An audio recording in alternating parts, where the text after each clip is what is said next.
وأساتذتنا ومشايخنا ومعلمينا وذوي الحقوق علينا ونستوصل أوصيهم بالدعاء إلى حضرة العلماء العاملين والعلماء المخلصين إلى سادة صوفية المحققين والمجتهدين والمقلدين والمفسرين والمحدثين خصوصا حضرة الشيخ محمد نووي البدري وصحبه وفلان الذي والمدير اللهم انفعنا بقرآن المدري وتحنا معنا ورحمه والمعلم والعلم وبارك بخير في الدين والدنيا والآخرة بسر الفاتحة ورحمة الفاتحة شر الله وله الفاتحة.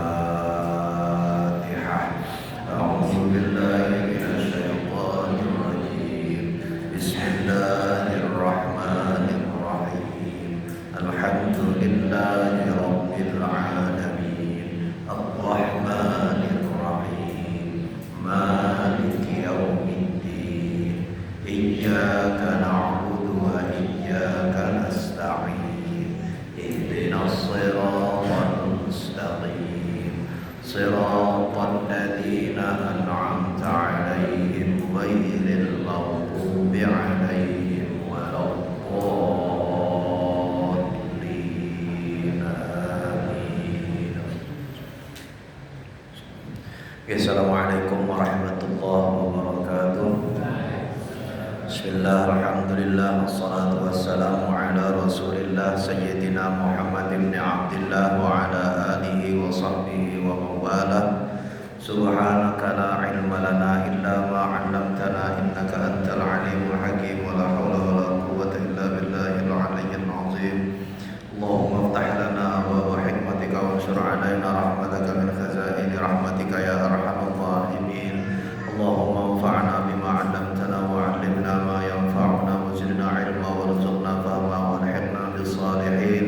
Allahumma ij'alna mimman yastami'una al-qawla fayattabi'una ahsanah. Wa la hawla wa la quwwata illa billahil 'aliyyil 'azim. Wa ba'd.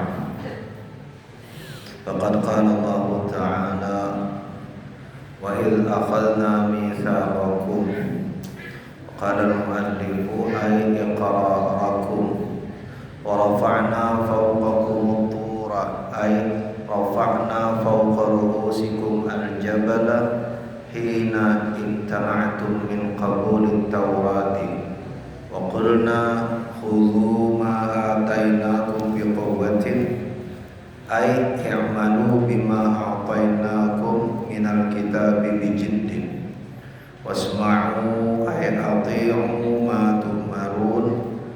Qalu sami'na qawlaka bi'adhanina wa 'asayna amraka biqulubina wa ghairiha wa usribu fi qulubihimul 'ijla bikufrihim ay wa dukhulu fi qulubihim hubbu ibadatil 'ijli wa udkhilu fi qulubihim hubbu ibadatil 'ijli bisababi kufrihim as-sabiqi al-mujibi lidzalika. Qul lahum ya asyrafal khalqi bi'sa ma ya'murukum bihi imanukum bima unzila 'alaikum minat taurati qauluhum sami'na wa 'asayna wa ibadatuhumul 'ijla in kuntum mu'minina bit-taurati kama za'amtum fa in yajuzu fiha al-wajhani min kauniha nafiyatan wa syartiyatan wa jawabuha mahdhufun taqdiruhu bi sama ya'murukum atau kama qala al-mu'allif rahimahullah. Ya hadratal mukarramin wal muhtaramin, para alim, para yai, para ustaz, para guru-guru agama, para sepuh bini sepuh, ibu bapak jemaah sekalian yang mugi-mugi kita semua senantiasa dirahmati dan dimuliakan Allah Subhanahu wa taala. Alhamdulillah, puji syukur kehadirat Allah Subhanahu wa taala. Tiada henti-hentinya di setiap kesempatan kita saling mengingatkan. Mudah-mudahan dengan sabab syukur ini Allah anugerahkan kita nikmat yang penuh barakah, nikmat yang memberi kebaikan kita di dunia dan di akhirat, nikmat yang meringankan hisab kita di hari akhir, dan nikmat yang mengumpulkan kita semua di hari akhir di surganya Allah Subhanahu wa taala. Salawat dan salam kita haturkan kepada junjungan kita Nabiullah Sayyiduna Muhammad sallallahu alaihi wasallam. Mudah-mudahan Allah Subhanahu wa taala anugerahkan kita syafaat beliau di hari akhir. Amin ya rabbal alamin. Bismillahirrahmanirrahim. Kita melanjutkan ayat 93. Jadi kemarin terakhir di ayat 92 Allah mengingatkan lagi perilaku orang-orang Yahudi ini tentang perilaku mereka yang mengaku beriman kepada kepada Taurat dan segala yang menjelaskan Taurat, tapi pada saat yang sama mereka mengkufuri Quran. Padahal Quran niku meneruskan Taurat. Lalu Allah kasih contohan kemudian tentang apa? Seperti sebelumnya. Mereka mengaku beriman kepada para nabi, tapi nabi yang ora cocok dipateni.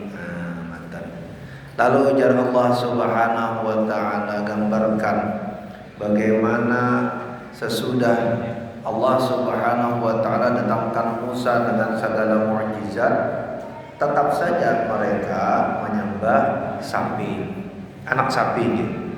Menyembah anak sapi. Padahal tidak kurang-kurang Allah beri bukti kepada mereka mukjizat kenabian Musa.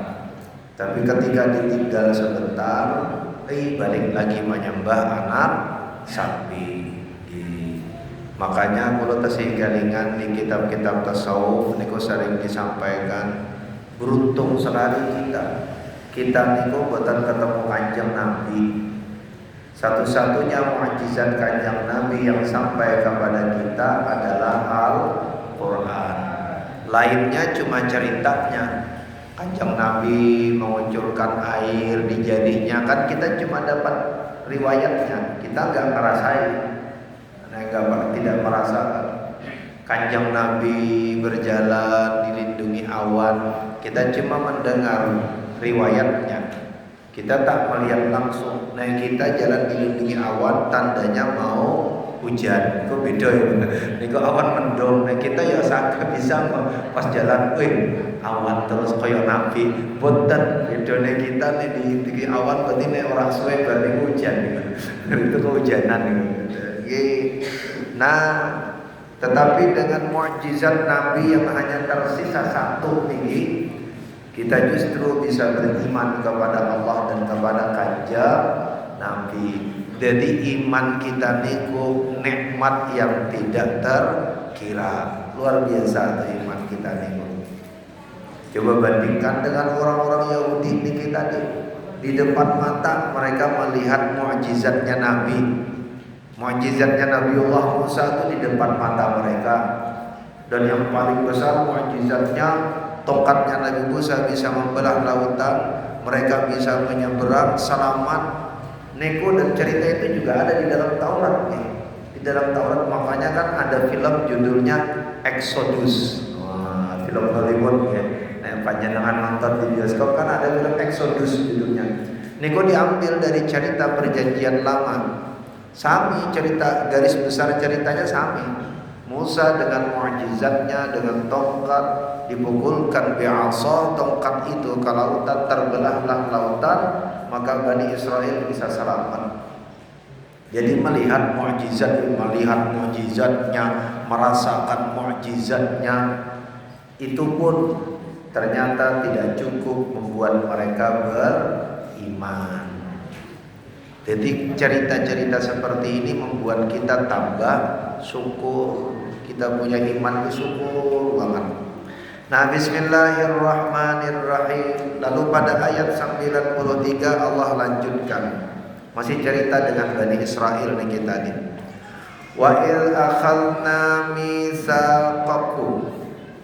Dan ingatlah manakala akhadna mitsaqakum, kami ambil perjanjian kalian, iqrarakum, maksudnya diminta berjanji, ditagih lagi perjanjiannya. Apa yang warafa'na wa idza akhadna, jadi ditagih perjanjiannya kan habis diselamatkan, lalu kemudian disuruhlah pergi selama 40 hari kan gitu. Warafa'na fawqakumut tur, kata Allah, dan kami tinggikan di atas kalian itu gunung. Maksudnya gunungnya ditinggikan dan didekatkan ke atas kepalanya. Ai rafa'na fawqa ru'usikum, dan kami tinggikan di atas persis kepala kalian al-jabala, gunung itu, hina imtana'tum min qabulit Taurat, hingga kalian bisa dengan mudah mendapatkan Taurat. Karena kan disuruh naik ke atas gunung, ini gunungnya didekatkan agar apa? Agar bisa dengan mudah mencapainya, untuk bisa mendapatkan Taurat. Wa qul, nah lalu kemudian sudah dapat Tauratnya, lalu Allah katakan, khudhu ma atainakum biquwwah, khudhu, ambillah, ma atainakum, apa-apa yang kami datangkan, berikan kepada kalian, biquwwatin, dengan kuat, dengan sungguh-sungguh. Maksudnya adalah ma'atainakum itu Taurat. Jadi niki sudah dimudahkan agar Tauratnya diterima. Lalu di dalamnya ada perjanjian. Kalau begitu sekarang ikuti perjanjiannya dengan sungguh-sungguh. Ai i'malu bima a'tainakum minal kitabi bijiddi. Beramallah, lakukanlah apa yang kami berikan kepada engkau di dalam kitab itu, yakni Taurat, bijiddin, dengan sungguh-sungguh. Jadi segala proses sudah disampaikan oleh Allah, sekarang saatnya amalkan. Tapi apa kata mereka? Lalu kemudian kata Allah, wasma'u, dan dengarkanlah, ai ati'u. Dengarkanlah itu maksudnya maka taatilah. Jadi itu sepaket. Orang dulu Allah sering menggambarkan dalam Quran, amal itu paketnya dengan pendengaran. Ketika mendengar, lakukan. Nah kita sering habis dengar, liwat gitu kan. Nih liwat masih mending Pak. Nih masih mending pernah liwat kayak ono mampirnya sithik gitu kan. Ono kada sing angel ora liwat-liwat gitu, kita terus mantul gitu kan. Jadi ketika Quran perintahkan wasma'u, dengarkanlah, itu maknanya taatilah. Jadi bukan sekadar mendengar, oh ya saya dengar. Makanya di dalam fikih, nanti di dalam fikih ketika ada perintah Quran, fa idza quri'al Qur'anu fastami'u lahu wa ansitu la'allakum turhamun. Atau ketika khutbah Jumat, isma'u wa ati'u, dengarkanlah dan taatkanlah.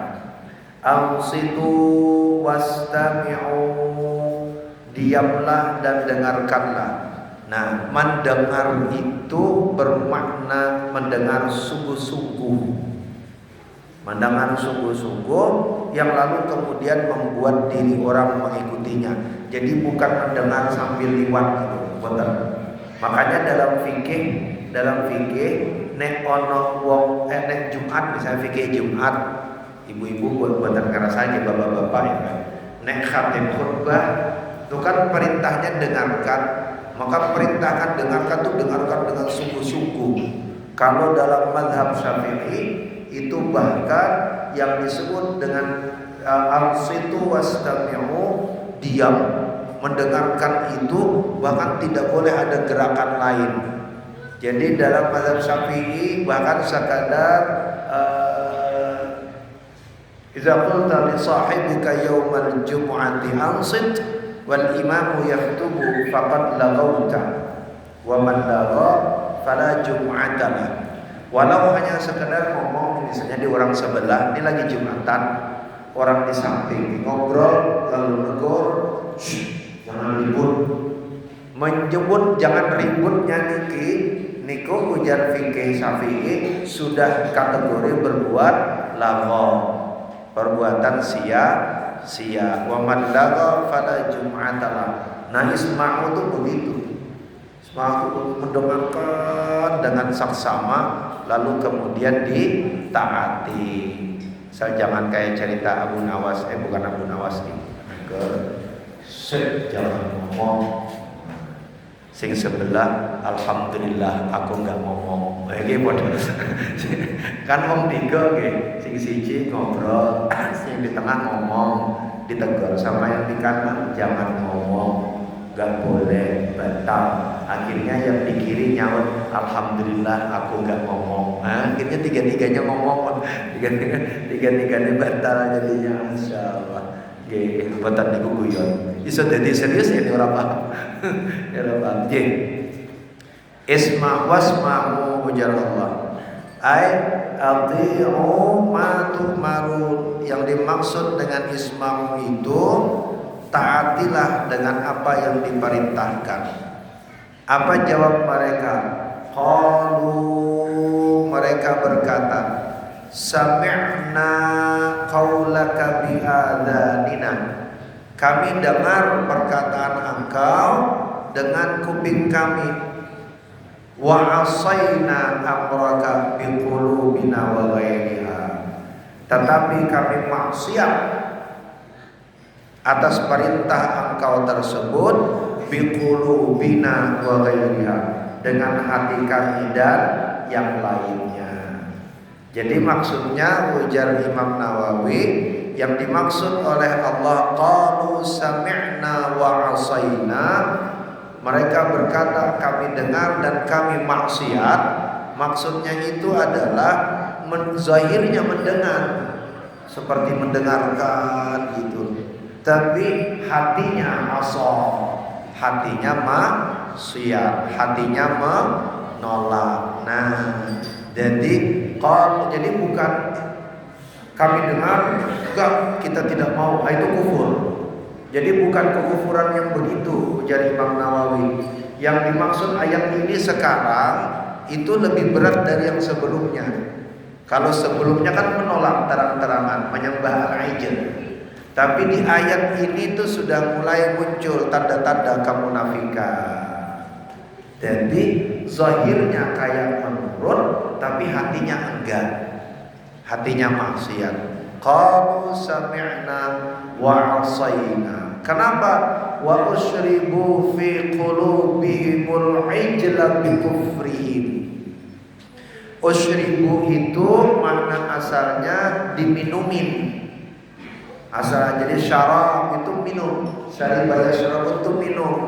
Syarab itu minuman. Wa usyribu dan diminumkan asal katanya. Fi qulubihim wa usyribu fi qulubihim mul'ijla, dan diminumkan dalam hati mereka al-ijla, anak sapi tadi dengan kekufuran. Maksudnya seperti disiram air gitulah hatinya. Air itu kan sifatnya ketika disiramkan dia akan bergerak ke banyak tempat mengisi setiap ruang yang kosong. Jadi kayak hatinya niki kayak bejana, disirami air terisi penuh, masuk ke sela-selanya. Masuk ke sela-selanya. Maksudnya adalah lalu hati mereka itu, karena dalam hati mereka ini sudah tertanam berakar berurat, tidak ketahuan di mananya. Kan sifat-sifat kemunafikan itu kan bersembunyi di dalam hati. Allah gambarkan dengan wa usribu fi qulubihim. Jadi ditanamkan masuk ke dalam hati mereka itu sampai masuk ke relung-relung yang kecil-kecil. Enggak ketahuan di mananya, tapi ada dalam hatinya. Apa yang merasuk ke dalam al-ijla, yakni hubbu ibadatil ijl, kecintaan untuk menyembah sapi, anak sapi ini tadi. Jadi lahirnya bisa jadi berkata, oh kami taubat, tapi dalam hati enggak kok, kami masih percaya. Naudzubillahi min dzalik. Fi qulubihimul ijla bi kufri. Karena sebab apa? Karena sebab kekufurannya. Jadi kekufurannya itu ujar Allah sudah merasuk ke dalam hati, lalu akhirnya melahirkan sifat munafik. Di luarnya mengaku beriman, padahal dalam hati tetap menolak. Di luarnya mengaku taubat, berhenti menyembah anak sapi tadi, tapi di dalamnya masih tetap percaya dan cinta kepada anak sapi tadi.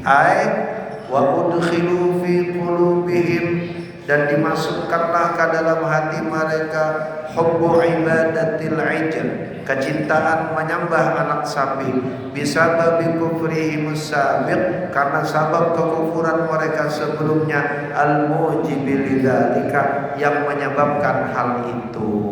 Jadi kekufurannya tidak hilang, tapi sekarang tersembunyi, berubah menjadi kemunafikan. Niku yang berat, niku yang berat. Jadi kita misalnya salah, tahu salah, ditegur oleh orang lain, dinasihati, model di hadapan yang menasihati, oh iki. Tapi dalam hati sebenarnya masih tetap menyukai, menganggap diri tidak salah. Nah, itu yang berat.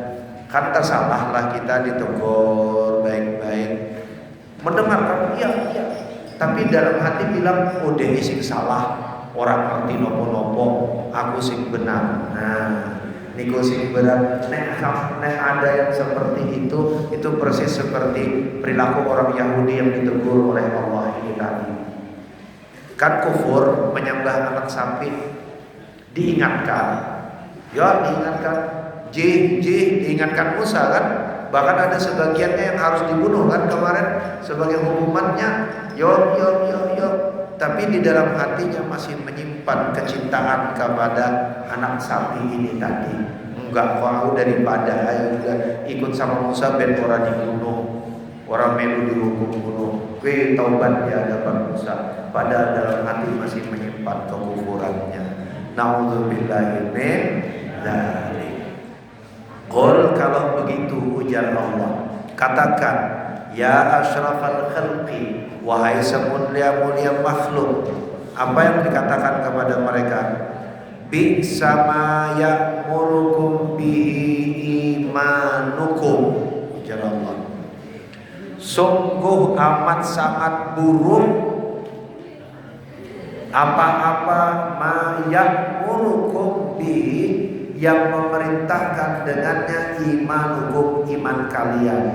Kalau begitu, iman kalian itu mengajarkan sesuatu yang buruk. Kan tadi maksudnya mengimani kan, mengimani al-ijl ini tadi.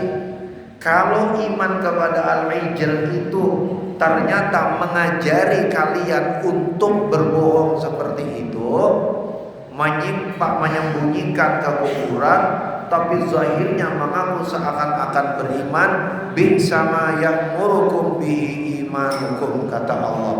Buruk sekali apa yang kalian imani itu. Harusnya apa yang kita imani niku kan mengajarkan kita kebaikan. Nah, maksudnya.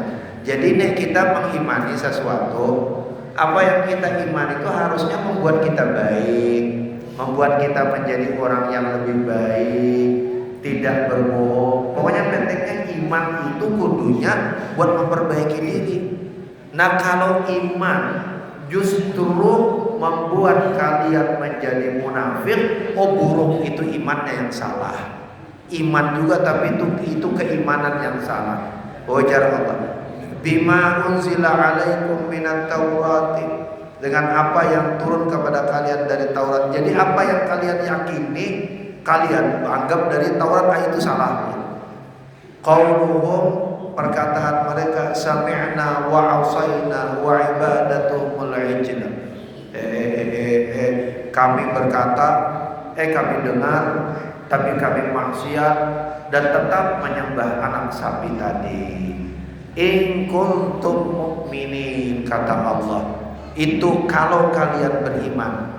Jadi kalau kalian beriman, in kuntum mu'minin, maka iman kalian itu buruk.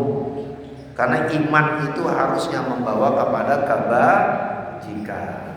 Persis seperti kita zaman sekarang. Nah, kita mengimani Allah dan Rasulnya, tapi dengan iman itu kita menyakiti diri kita sendiri, kita menyakiti orang lain, maka iman itu bukanlah iman yang benar. Makanya cerita di Kanjeng Nabi kan ada masanya sahabat datang kepada Rasul, "Ya Rasul, aku tidak mau kawin. Kenapa? Agar aku bisa beribadah sepenuhnya." Ditegur oleh Rasulullah, "Oh tidak," kata Rasul, "engkau punya hak untuk menikah." Ada lagi sahabat yang bilang, "Ya Rasul, aku mau puasa saja terus, gak berbuka-buka, biar dekat kepada Allah." Ditegur oleh Rasul, "Oh tidak, gak boleh," kata Rasul. Kenapa? Karena tubuhmu punya hak. Tubuhmu punya hak untuk diberi makan. Itu makanya kenapa gini panjenengan tesih kelingan bulan puasa kemarin kita cerita, wisol itu hukumnya dalam puasa makruh walaupun tidak haram. Wisol itu maksudnya ngaten, berasa kuat orang mau buka gono-gono wis aku terusin ayo posone. Maghrib wong buka poso dia toko ning masjid gitu kan, wong bagi takjil aku tak sambung mawon sih kuat ben pahalane akeh. Tekan malam wong tadarusan ono panganane kurang aku sih terusin poso. Wong tekan subuh wae mesti kuat kok. Mboten napa-napa. Tapi makruh kata Nabi. Makruh. Makruh itu artinya dibenci, tidak disukai. Kenapa? Karena itu karena itu mengimani sesuatu tapi dengan iman itu mencederai dirinya. Karena prinsip dalam beramal dalam iman itu adalah la dharara wa la dhirara. Tidak boleh memudarati diri sendiri, tidak boleh pula memudaratkan orang lain. Nanti iman. Makanya Kanjeng Nabi kan jaga-jaga banget nih kok. Kanjeng Nabi jaga-jaga banget. Ada satu ketika misalnya dalam satu peristiwa perang, sahabat bertemu dengan lawan yang sudah kalah, jatuh dalam medan perang ini, pedang terhunus. Lalu orang ini mengucap 2 kalimat syahadat, tetap dibunuh oleh sahabat itu jumlah. Ngaten gitu. Meninggallah kan di medan perang ini. Sampailah berita kepada Nabi. Akhirnya ditanya oleh Nabi, "Apakah engkau membelah dadanya dan melihat apa hatinya?" "Oh tidak." "Apa maksudnya?" Bahkan dalam keadaan berperang, ketika orang boleh membunuh orang lain, kan perang ini boleh membunuh orang lain. Pada saat itu aturan tidak boleh menyakiti diri sendiri dan orang lain tetap bekerja. Kenapa? Karena tidak pernah tahu, kan nggak tahu hati orang. Sahabat tadi merasa dia ucap 2 syahadat di medan perang ini mergo kepepet ben aman ora dadi dipateni oleh sahabat. "Oh iku kepokso syahadatnya ben ora dadi dibunuh, wis nek kepokso ora tenan beriman dibunuh wae wae iki perang blam." Ditegur oleh Nabi. Kenapa? Karena kan kita tidak tahu hatinya orang. Nah, yang zawahirnya tapi kan hatinya nggak tahu. Kalau begitu jangan menghukumi orang dengan kita yang tidak tahu, kata Nabi. Ditegur oleh Nabi di sahabat. Ditegur oleh Nabi karena itu. Sebaliknya, Nabi Shallallahu Alaihi Wasallam dalam satu perang ketemu sama Daksur. Kasih jenengan ceritanya. Daksur itu mengolok-olok Nabi. Nabi lagi istirahat, datang Daksur dengan pedang, ngancam Nabi. "Hei Muhammad, nih kamu sendirian, sahabatmu sudah tidak ada. Siapa yang bisa melindungi engkau?" Nabi santai saja menjawab, "Allah," kata Nabi. Jatuh pedang Daksur. Karena begitu takut dia, gemetar mendengar ucapan Nabi Allah, jatuh pedangnya, diambil oleh Nabi. Nah, coba nak kalau takut deh, neng adek yang itu Arab ditusuk wong go pedang, bandiku wong jatuh pedangnya, kita sing nyekel pedangnya, kira-kira diapain deh? Balas dong, balik, kue sopo sing jaga yo, itu kan dibalasin. Sama Nabi boten. Pedangnya diambil, ditanya nama Nabi, "Siapa yang melindungi engkau?" Gemeteran Daksur. Akhirnya diselamatkan oleh Nabi. nggak ditulisin. Padahal Nabi bisa tuh kalau mau balas kan, tapi tidak. Kenapa? Karena beragama itu la dharara wa la dirar. Tidak boleh menyakiti diri sendiri, tidak boleh pula menyakiti orang lain. Jadi hukum dalam fikih itu adanya untuk itu, untuk menjaga kita diwajibkan sholat. Aturan cara sholat, kenapa para ulama beda-beda pendapat untuk memberi banyak alternatif pada keadaan yang berbeda-beda. Ini lagi kuntum ini kalau banyak. Bismillahirrahmanirrahim. In kuntum mu'minina bit Taurati kama za'amtum. Fa in, kata-kata in di kalimat in kuntum pada ayat ini yajuzu fiha al-wajhan. Dia bisa dimahami dalam dua cara. Min kauniha nafiyatan. Bisa juga bermaknanya itu nafiyah. Kalau nafiyah jadi ayatnya begini maknanya. Qul bi'sa ma ya'murukum bihi imanukum in kuntum mu'minin. Katakanlah ya Muhammad, sungguh telah buruk apa yang diperintahkan oleh iman kalian kepada kalian. In kuntum mu'minin, sesungguhnya kalian sebenarnya tidak beriman. Maknanya bisa nganter. Atau makna lain, syartiyatan wa jawabuha mahdhufun taqdiruhu bisa ma ya'murukum. Bisa pula in itu berupa isim syarat, conditional kalau dalam bahasa Inggris, dan jawab dari syaratnya mahdzuf tersembunyi, takdirnya adalah bisa ma ya'murukum. Sungguh telah buruk apa yang memerintahkan kepada kalian iman kalian. Sampai situ pos depan pas 5 jadi 1 2 ayat, berapa ayat kita baca ini? Ayat nih, ayat sampai 23, ayatnya yang panjang nih. Nah, menutup ayat ini ayat 93 nih. Jadi Allah mengingatkan kepada kita sekali lagi seperti apa harusnya iman itu. Jadi iman itu membuat kita jujur, iman itu membuat kita menjadi lebih baik, iman itu membuat kita menjaga kebaikan kepada orang lain, bukan sebaliknya. Kalau iman lalu mengaku beriman, tapi membuat kita berbohong, membuat kita menyakiti orang lain, atau membuat kita menyakiti diri sendiri, maka itu bukan iman, ujar Allah. Itu bukan iman. Nah, kalau begitu sederhana pelajaran kita. Pelajarannya, ukuran iman itu selain di dalam hati, ukuran iman itu juga ada pada bagaimana kita berperilaku dengan orang lain, bagaimana kita berperilaku dalam tindakan zahir kita. Niku iman. Jadi zahir kita ini dalam beberapa keadaan niku jadi cerminan iman di dalam hati kita. Iman itu iman yang benar, yang menggerakkan kita untuk berbuat baik, bukan sebaliknya.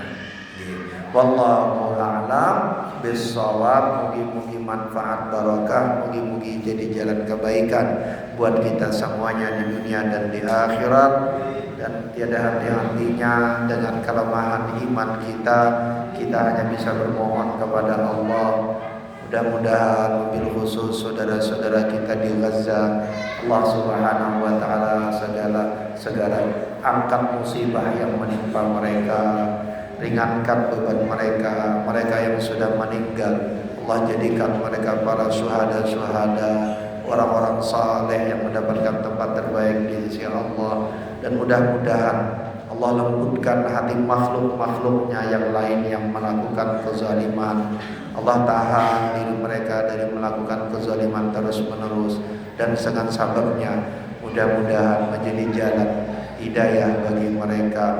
untuk beriman kepada Allah Subhanahu wa taala. Ala hadhihi niyyah wa ala kulli niyyatin salihah bi niyyatil qabul was salamah bi sirrin nabi wa alin nabi wa bi sirril Fatihah. A'udzu billahi minasy syaithanir rajim. Bismillahirrahmanirrahim. Alhamdulillahi rabbil alamin. Ar-Rahmanir Rahim. Maliki yaumiddin. Iyyaka na'budu wa iyyaka nasta'in. Ihdinas siratal mustaqim. Siratal ladzina an'amta 'alaihim ghairil maghdubi 'alaihim waladdallin. Amin. Taqabbalallahu minkum innahu minkum taqabbal ya karim. Wallahu a'lam bis-shawab. Monggo sasarangan kita tutup dengan baca surah Al-Asr dan kafaratul majlis. Bismillahirrahmanirrahim. Wal 'asri innal insana lafi khusr illa alladziina aamanu wa 'amilus salihati wa tawassaw bil haqqi wa tawassaw bis sabr. Subhanakallahumma wa bihamdika asyhadu an la ilaha illa anta astaghfiruka wa atubu ilaik.